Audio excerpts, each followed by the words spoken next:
LWO1 WeatherNet. Liftoff conditions looking pretty good. ESTS is ready for launch. Ignition. Liftoff. Falcon 9 has cleared the tower.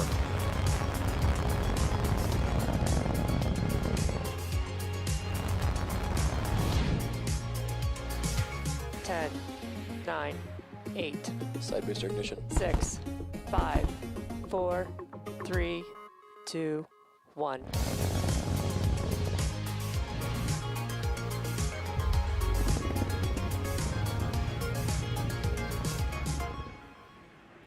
Good evening. It's Tuesday, January 18th, and you're looking at a live view of Falcon 9 as it awaits its 9:02 p.m. Eastern Time launch from Pad 39A at Kennedy Space Center in Florida. My name is Yo Mezo, and I'm a propulsion engineer here at SpaceX. I'm joining you tonight from our headquarters in Hawthorne, California, and you're watching the live webcast for our 36th launch of Starlink and our third mission of 2022. As many of you know, yesterday was Martin Luther King Jr. Day, a day where we honor the life and legacy of Dr. King, who fought for equality and an end to racial injustice. Here at SpaceX, we do our best to honor the life and leadership of Dr. King as we strive for a work environment where everyone can be their most authentic selves in order to do their best work. Now, speaking of work, the Starlink team has been hard at work in preparation for today's mission. If you've been following Starlink development, then you'll know that Starlink is a constellation of multiple satellites that orbit the planet at about 550 kilometers with the potential to service the entire globe. Similar to our Starlink mission last week, tonight's launch will be going to a 53-degree south inclination. We're flying in this south degree trajectory to increase recovery weather availability for both the booster and fairing halves during these winter months. The satellites inside the fairing tonight will deploy about 15 minutes after liftoff, but we will not have ground station coverage during that time frame. So this means we won't have live audio or visual confirmation of payload deployment in real time. Given that, we will be ending our webcast just after second engine cutoff and confirming deployment on social media channels once we regain coverage at T+1 hour and 20 minutes.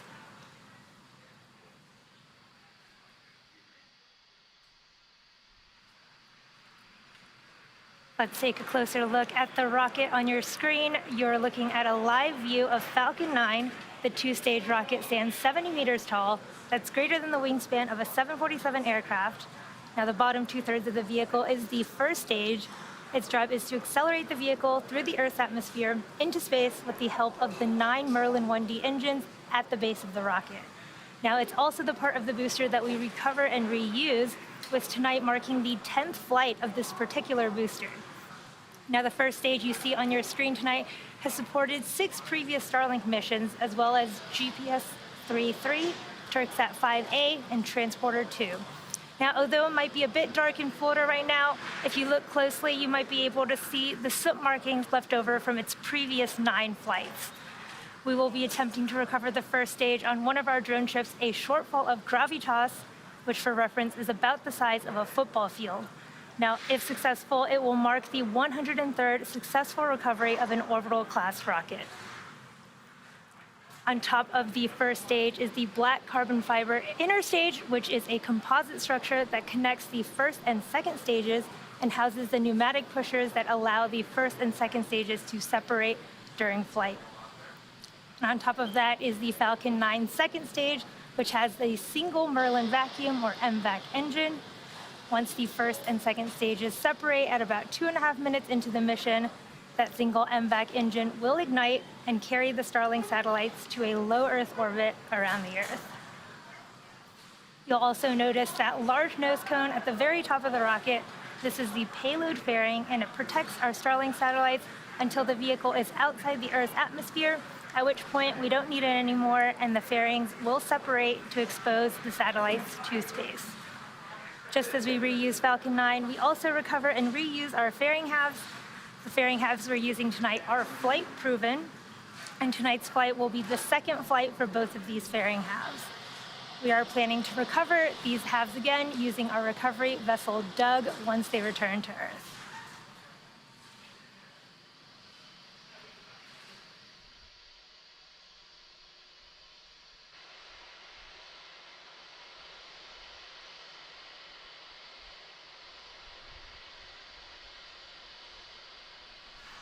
Propellants have been loading on the vehicle since T-minus 35 minutes.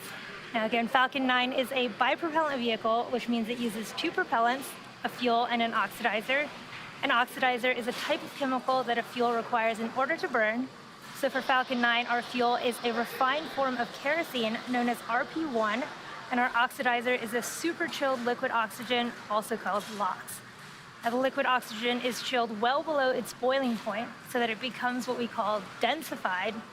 And this just means that it has a much greater amount of mass per volume and means we can load more of it into the booster. Additionally, Falcon 9 also needs an ignition source in order to go, and for that we use the chemical TTEB, or triethyl aluminum and triethyl borane. Once it's fully fueled, Falcon 9 holds just over 1 million pounds of propellant that the vehicle will burn through in less than 3 minutes after liftoff. Started the 1D engine chill.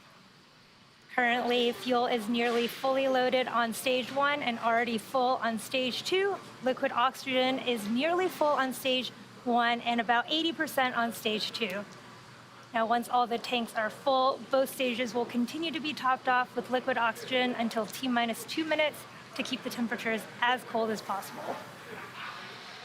The latest weather forecast shows we're 80% favorable for liftoff. If for some reason we don't launch tonight, we do have a backup opportunity tomorrow at 6:40 p.m. Eastern Time.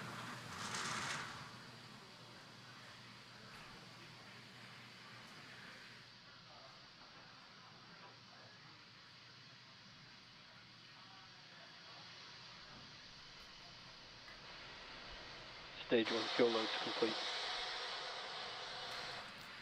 In a few minutes, Falcon 9 will lift off, carrying our Starlink satellites to low Earth orbit. Now, in order to get these satellites into space, the rocket has to do more than just go up. It also has to go sideways really, really fast. So at liftoff, gravity is pulling straight down on the rocket. And as we ascend, we tilt the engines, technically called gimbaling, and that turns the rocket horizontally. We're still going up, but now we're also headed horizontally away from the launch pad. This is what we call a gravity turn. The rocket typically needs to go 17,500 miles per hour horizontally in order to avoid being pulled back down to Earth and actually get into orbit. To help demonstrate this concept, imagine firing a cannon from a really high mountain. The cannonball will arc, and then gravity will pull it down to Earth. As you increase the power, the cannonball will arc and land further and further away. Eventually, if you could continue to increase the power enough, the cannonball will be going so fast that it ends up in free fall around the Earth. Gravity is still pulling down on the cannonball, but it's going so fast that it never actually hits the ground. This arc, which constantly misses the Earth, is called an orbit. Tanks are pressurizing for strobe-back retract. So when we get to liftoff today, keep an eye on the orientation of Falcon 9. You'll see that we'll go straight up until about T plus 10 seconds, at which point we begin that shift in orientation so Falcon 9 can go sideways really fast. But before we get into that, let's check in on the status of the vehicle for today's launch. We are currently just under T-minus 4.5 minutes from liftoff. Strobe-back retract has started. Of our 36th launch of Starlink. And you just heard the call out that that truss structure, or the TE, has begun retraction. In preparation for that retraction, those TE clamps you see right below the fairing there will begin to open up to allow the transporter erector to retract. You can see those clamps opening now.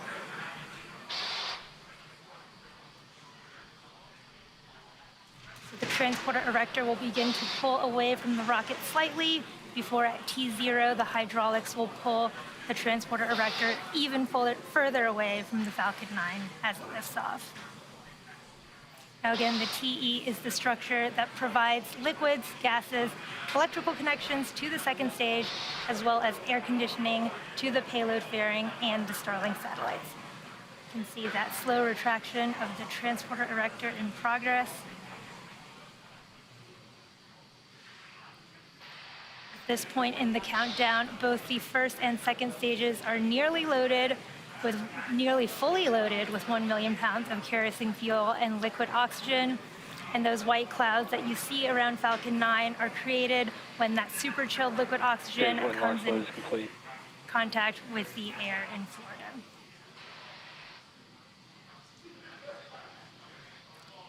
We just had that call at that first stage. LOX loading has completed here at T-minus a little under 3 minutes, and the second stage LOX loading will complete at T-minus 2 minutes in just about 40 seconds here. At T-minus 60 seconds, Falcon 9 will be in startup, so this means that the rocket's autonomous internal flight computers will have taken over the launch countdown, and Stage 2 locks throttle back. just inside of T-minus 2 seconds, we will light the Merlin 1D engines, and we're set for liftoff. Starlink payload continues to be healthy, and Falcon 9 team is not tracking any issues at this time. Here at just a little over T-minus 2 minutes, we are moving into the terminal countdown.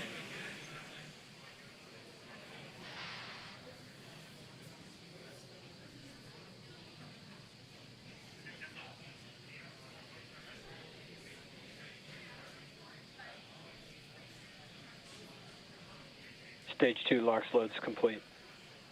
We've finished the second stage liquid oxygen loading. We are now fully loaded with over 1 million pounds of kerosene fuel and liquid oxygen. We are waiting for T-minus 1 minute when the Falcon's internal flight computers will take over the countdown. And stage 1 and stage 2 will begin pressurizing for launch.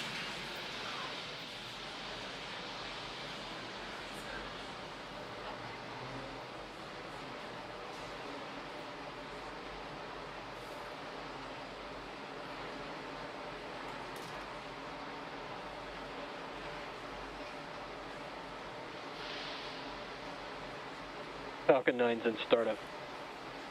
Falcon 9 is in startup.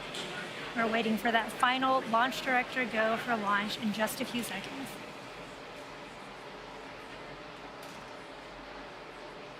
Launch director, go for launch. We have that final go from the launch director. All systems are go. Let's listen in to the terminal count and watch as Falcon 9 takes our 49 Starlink satellites to orbit. T-minus 30 seconds.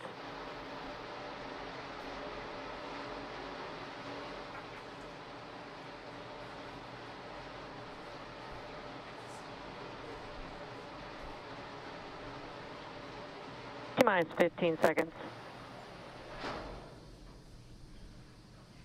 10, 9, 8, 7, 6, 5, 4, 3, 2, 1, 0. Ignition and liftoff.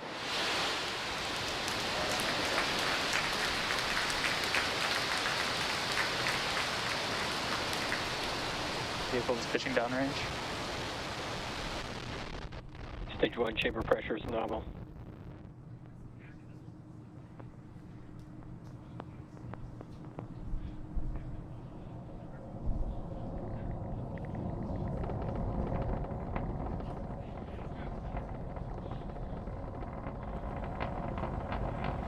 Falcon 9 has successfully lifted off from Launch Complex 39A at Kennedy Space Center, carrying our stack of 49 Starlink satellites to orbit. Moments ago, we throttled the engines down Telemetry nominal. in preparation for max Q, or maximum aerodynamic pressure, which will happen here in just a few seconds at T plus 1 minute and 12 seconds. Falcon is supersonic.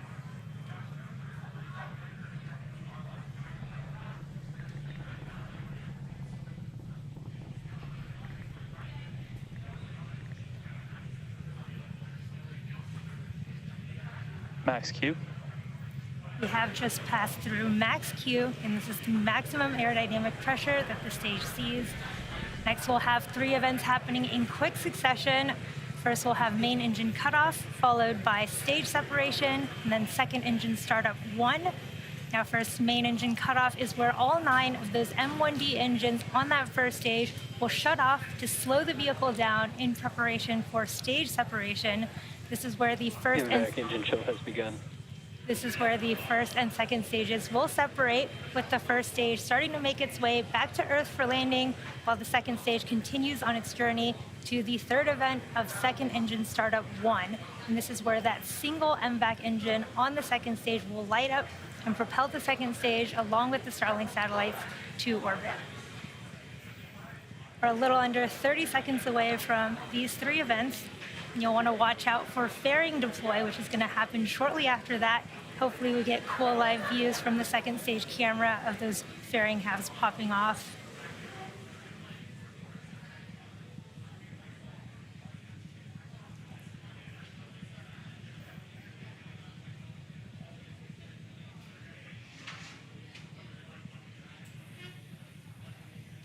Nico. Stage separation confirmed.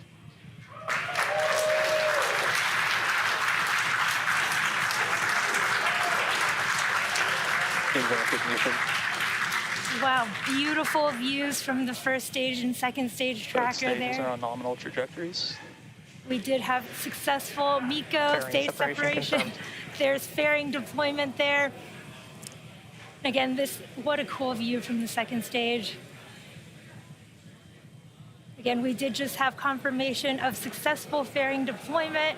Again, SpaceX has reflown the Falcon fairing halves since November of 2019. Again, this was our second flight for both of those, and we will be attempting to recover them on our recovery vessel, Doug. It looks like you can just maybe make out those fairing halves in that live view from the ground as they are flying away from the second stage there. It looks like that's the first stage, maybe also floating off to the left. Now, as stage 2 heads towards its targeted drop-off orbit there, stage 1 will execute 2 burns in order to make its way back home to Earth.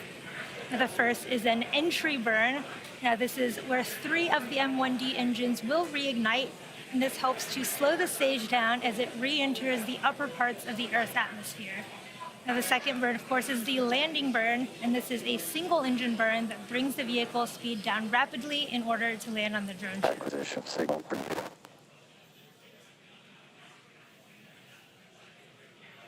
If you're just catching up with us, we had a successful launch of Falcon 9 from Launch Complex 39A at Kennedy Space Center, and you're looking at a live view from Falcon 9's second stage as it is delivering our Starlink payloads to orbit.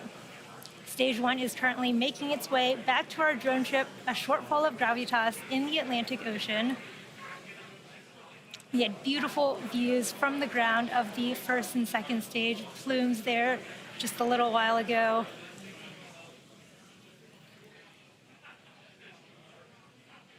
Now, the Merlins on the first stage are optimized for sea level, so these achieve 190,000 pounds of thrust during ascent and descent. And in contrast, the MVAC engine, which you see on your screen right now, is optimized for 220,500 pounds of thrust in vacuum. Now, the primary difference between these two engines is just the size of the nozzle.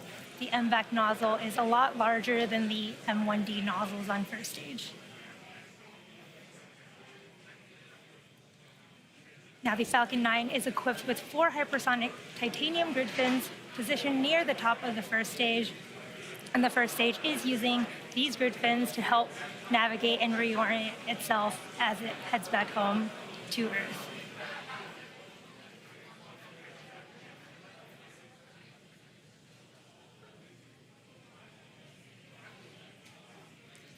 First stage also has an attitude control system, which you can sometimes see puffs of nitrogen gas coming from. And this attitude control system also helps that first stage orient itself as it returns home.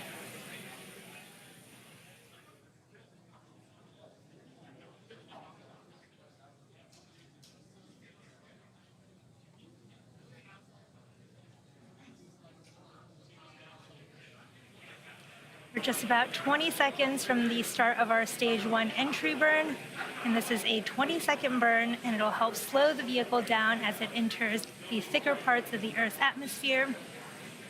And this is a 3-engine burn, and it is 3 engines in a row on the Stage 1 first stage. FTS is safe.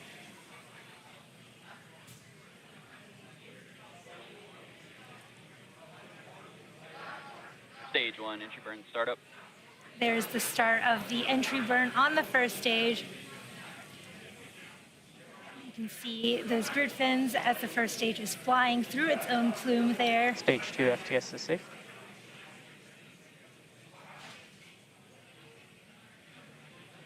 Stage 1 entry burn shut down.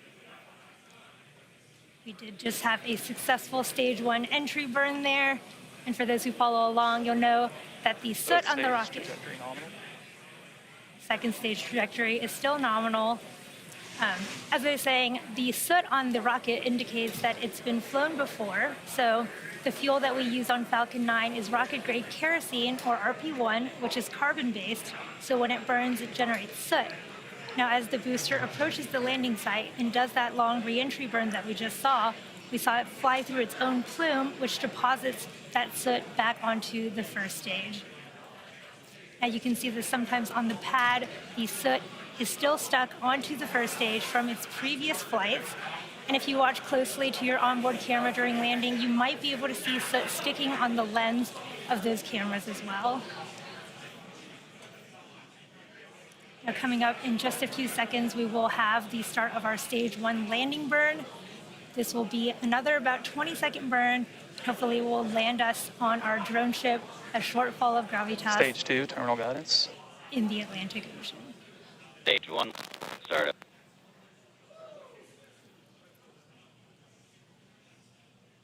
Here's the start of our Stage 1 landing burn.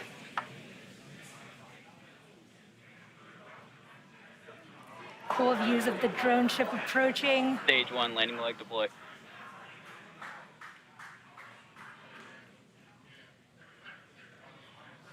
Stage 1, landing confirmed.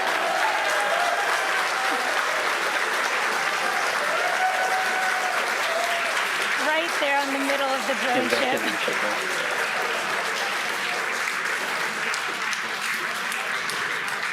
We did just have the 103rd overall successful recovery of our first stage orbital class orbit rocket. insertion.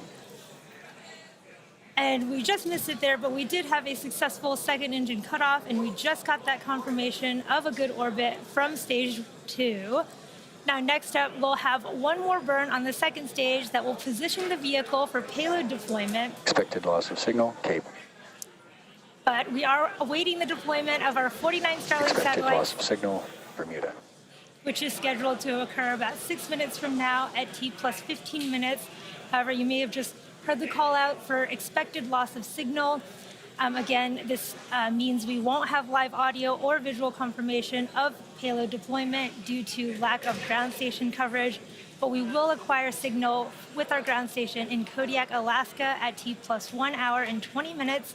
So for those of you who are interested, we will keep the audio-only countdown nets up on our YouTube channel, and we'll confirm successful payload deployment on our social media channels. But with that, that brings tonight's webcast to a close. Thank you to the Range and Federal Aviation Administration for supporting tonight's mission, to all of our viewers, as well as our Starlink customers. Starlink is live in Slovakia and Slovenia, and that means we are now live in 27 countries and regions around the world. To learn more about Starlink or to find out if service is available in your area, head over to starlink.com. Be good to one another. Thanks for joining us. Have a great evening. And as always, see you next time.